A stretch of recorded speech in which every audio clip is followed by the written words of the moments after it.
Okay guys, so one of the things that I want to do is make sure I don't waste these big giant Costco hauls that I have.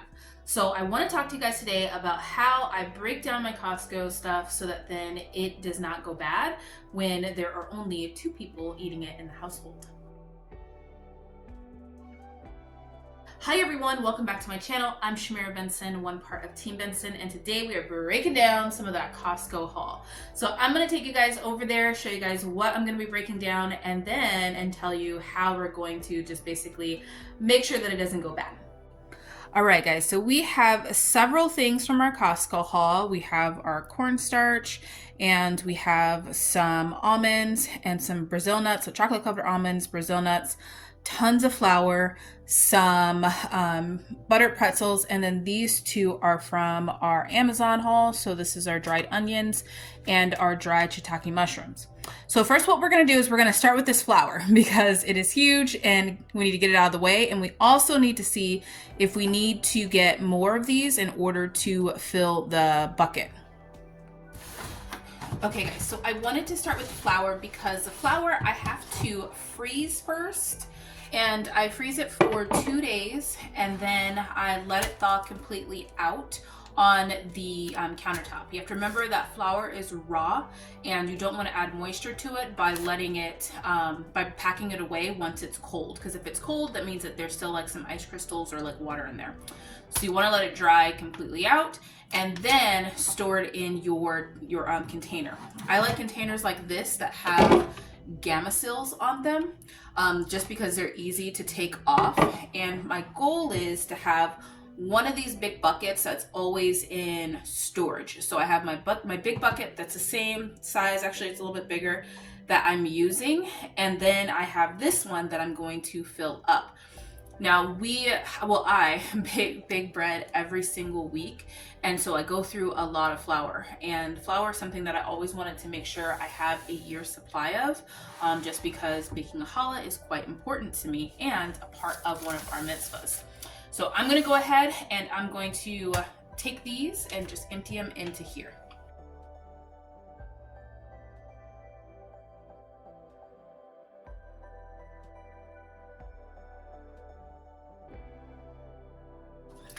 Now guys, this is a little side note.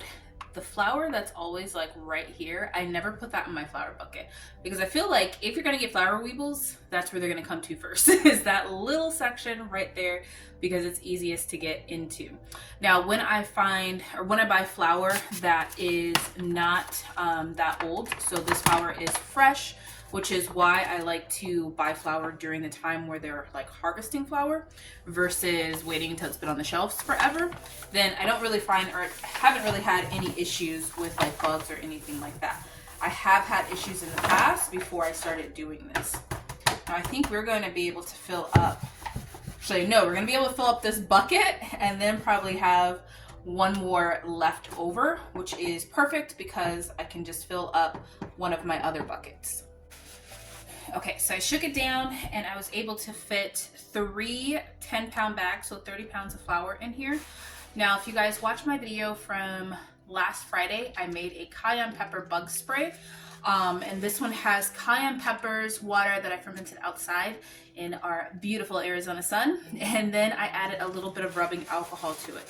So just like you would sterilize glasses with vinegar, to sterilize the tops of them, the seals, I like to do this with my cayenne pepper spray because it gives it an offensive smell. And all I'm doing is I'm just wiping down the lid. I'm being careful not to get any like of the spray in the water, or the spray or the water in the container. And I'm just wiping down this lid. Now what that does is, like I said, it gives it an offensive smell, so that then it doesn't make bugs want to get into it. Although the gamma seal lid is great and it does really well, I just like extra precautions because this flour we're not going to be using for a while because we still have some in our other bucket. So I want to make sure that this one is storing well. Now I go through, excuse me, cayenne pepper spray. All right guys, forgot how strong my cayenne pepper spray is.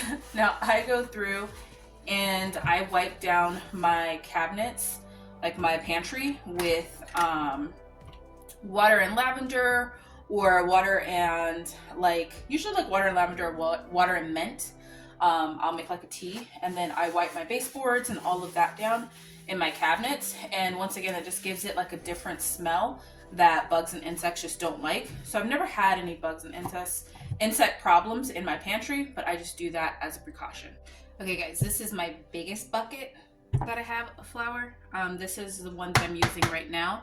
Now I do have a smallest, like my small bucket that I use to separate out the flour that I'm using, like basically like that month. That's about like a month's worth of flour for me, and it's like a 5-gallon bucket. So I'll scoop out what I need, put it in there. That way I'm not taking this whole thing out every time I go to bake something. So I'm just gonna put that last bag of flour in here.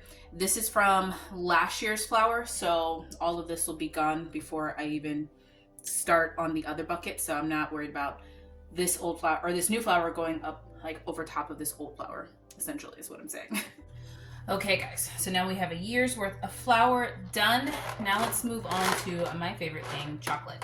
So these ones are chocolate covered almonds, and all I'm gonna do for these is I'm going to put them in some glass jars, and then I'm gonna be vacuum sealing them. So instead of having this big thing just open all the time, because once you pop the seal in this, that's when it starts to like, you know, get too much air to it and it can go bad. And then you can put them in the freezer.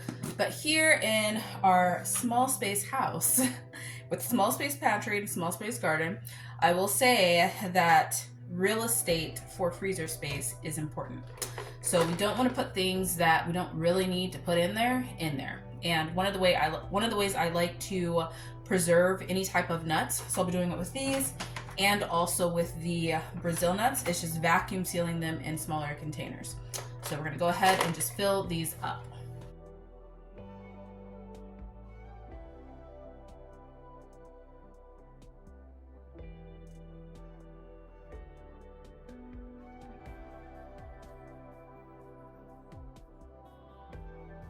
Okay guys, so before we break out the vacuum sealer, we're gonna go ahead and separate the shiitake mushrooms and also the onions.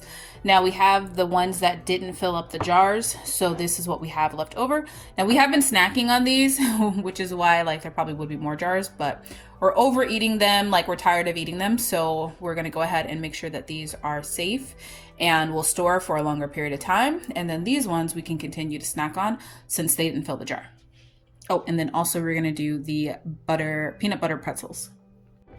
Okay guys, so now I have broken out the food saver, and I have an attachment, my accessories attachment, this one, so I can vacuum seal jars. So I have a big size one and a small size one. So I'm gonna go ahead and vacuum seal all of these jars.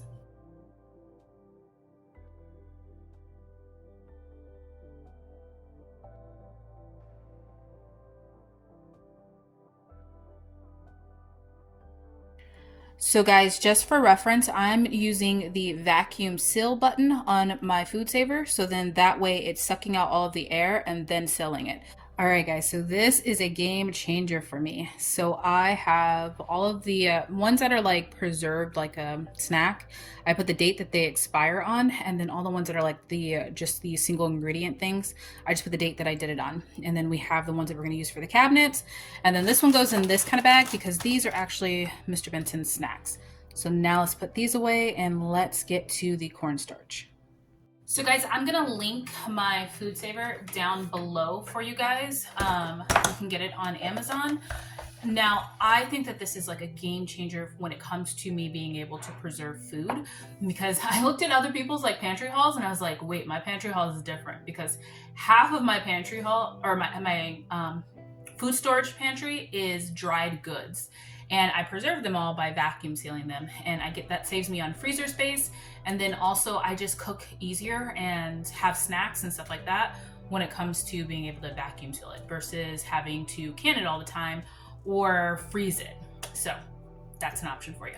So guys, the next thing I'm gonna do is my cornstarch. I don't know if 3 pounds of cornstarch is gonna fit in here, but this one has a airtight lid and it just makes it easier to get in and out of. Cornstarch is one of those things that just doesn't really go bad. So I am going to at least get some of it out, so then I can just put this lid back up and not have to have this big tub coming down every time and me opening up.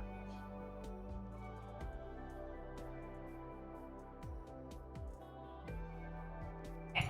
So after getting cornstarch literally everywhere, I have it all in here. There is a little bit left in the big container, but now I can put the big container up so that then I don't have to take down that big one and I can just use this. This is going to be a year supply for sure. I know it takes, well, actually this is probably like 2 or 2.5, 3 year supply actually, because this is a lot of cornstarch.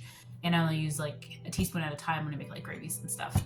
So that is that. Now we have a long shelf life for a lot more things just because we broke them down and kind of preserved them in a way, even though they already kind of were preserved, but in a more usable way for 2 people.